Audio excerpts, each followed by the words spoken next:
Qual é a diferença mais clara, né, entre custos e despesas? Então, a gente pode dizer que despesas são os gastos voluntários, ou seja, eles devem acontecer, ocorridos no ambiente administrativo. E os custos são os gastos voluntários efetuados no ambiente fabril, ou seja, no ambiente industrial. Os valores irrelevantes, eles devem ser considerados como despesas, né, pelo princípio do conservadorismo e da materialidade. Então, a gente não vai embutir esses valores irrelevantes no custo do produto, para elaboração depois do preço de venda do produto. Valores relevantes, que têm sua maior parte considerada como despesa, com a característica de se repetirem a cada período, devem ser considerados na sua íntegra. Então, o princípio do conservadorismo. Então, ele tem a maior parte considerado como despesa, então a gente vai considerar ele todo como despesa. Valores com rateio extremamente arbitrários, que a gente não sabe o porquê que a gente está fazendo aquele tipo de rateio, também devem ser considerados como despesa. E gasto com pesquisa e desenvolvimento de novos produtos podem ter dois tratamentos, como despesas no período em que ocorrem essas pesquisas e como investimento para amortização na forma de custos de produtos a serem elaborados futuramente. Agora vamos ver como se dão o fluxo dos custos no balanço patrimonial e no demonstrativo de resultados de exercício, né, que são utilizados pela empresa em sua contabilidade. Então, no balanço patrimonial, nós temos custos diretos e indiretos, que vêm dos estoques de materiais diretos, de produtos em elaboração e de produtos acabados. Esses valores vão para o demonstrativo de resultados. Então, no demonstrativo de resultados, nós vamos buscar as receitas da empresa naquele período, subtrair todos esses custos, subtrair as despesas e daí sim nós vamos ter os resultados daquele período. Como que nós vamos classificar os gastos, né? Então, nós temos como custo primário ou custo direto os gastos com os materiais direto, que seriam matéria-prima, embalagens, o que se usa diretamente na fabricação do produto. E a mão de obra direta, né, mensurada e identificada de forma direta. Então, tanto material direto quanto mão de obra direta são custos primários ou custos diretos. Já a mão de obra direta e os custos indiretos de fabricação são chamados de custos de transformação, porque eu utilizo a mão de obra direta e os custos indiretos na fabricação dos produtos. Como custo total, contábil ou fabril, nós consideramos tanto os materiais diretos, quanto a mão de obra direta, quanto os custos indiretos de fabricação. E os custos integral ou gastos totais, temos os custos de material direto, mão de obra direta, custos indiretos de fabricação e as despesas. Como que a gente pode classificar os custos de acordo com sua unidade? Nós temos os custos diretos, que são aqueles diretamente incluídos no cálculo dos produtos, os materiais diretos e mão de obra direta, perfeitamente mensuráveis de maneira objetiva. Além dos custos diretos, temos os custos indiretos, que necessitam de aproximações ou de rateios para serem atribuídos aos produtos.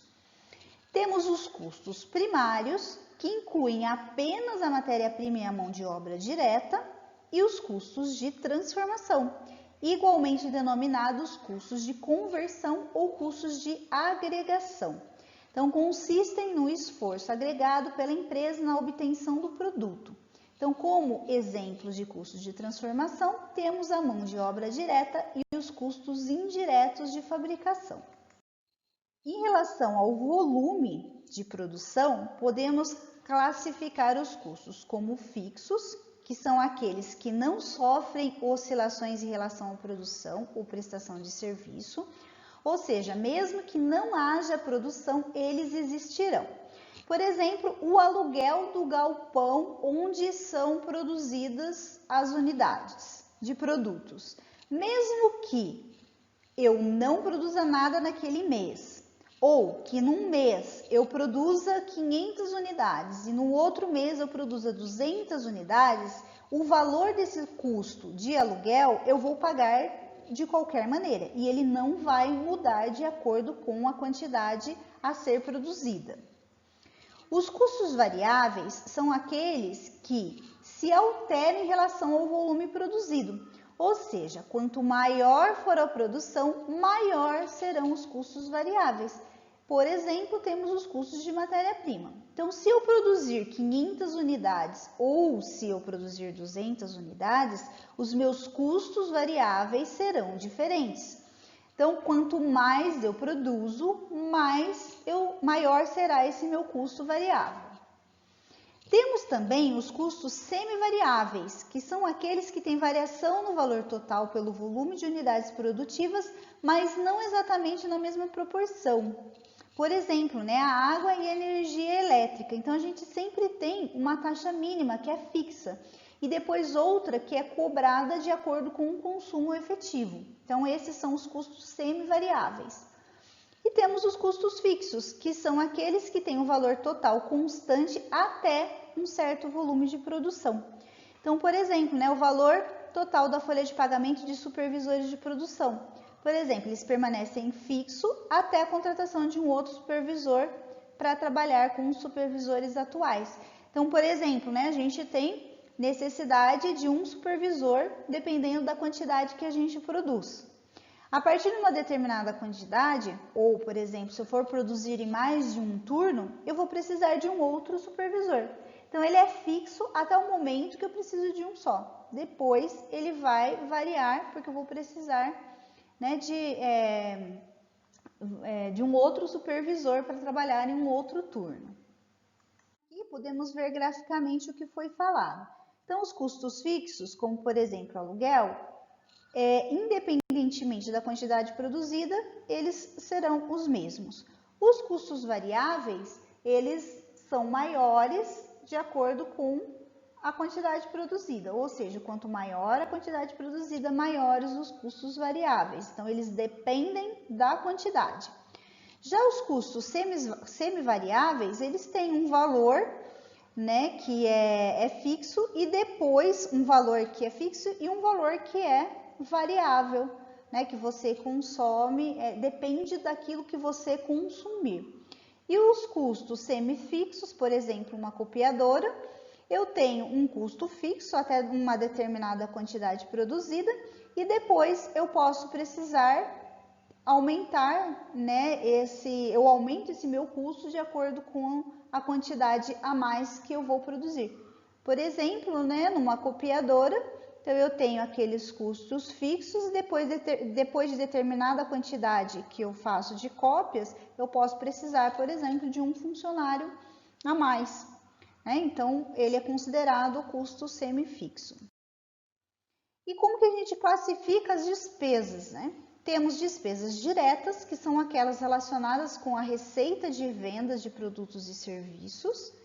E temos as despesas indiretas, que não podem ser facilmente identificadas com o objeto de custeio. Então, necessitando de um critério de rateio também para essas despesas.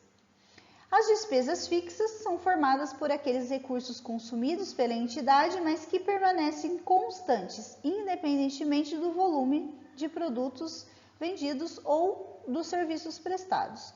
E despesas variáveis, assim como nos custos variáveis, elas se alteram de acordo com a produção. As despesas variáveis se alteram de acordo com o volume de vendas realizado.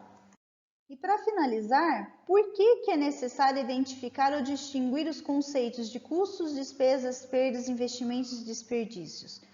Principalmente para ser competitivo no mercado. Então, se a gente identifica corretamente, a gente evita o equívoco de repassar para o preço de venda dos produtos todos os gastos da empresa. Então, a gente calcula de maneira correta esse preço de venda e com isso isso ajuda na competitividade do mercado, ou seja, ajuda a empresa a se manter competitiva naquele mercado. Por hoje é só e até o próximo tópico.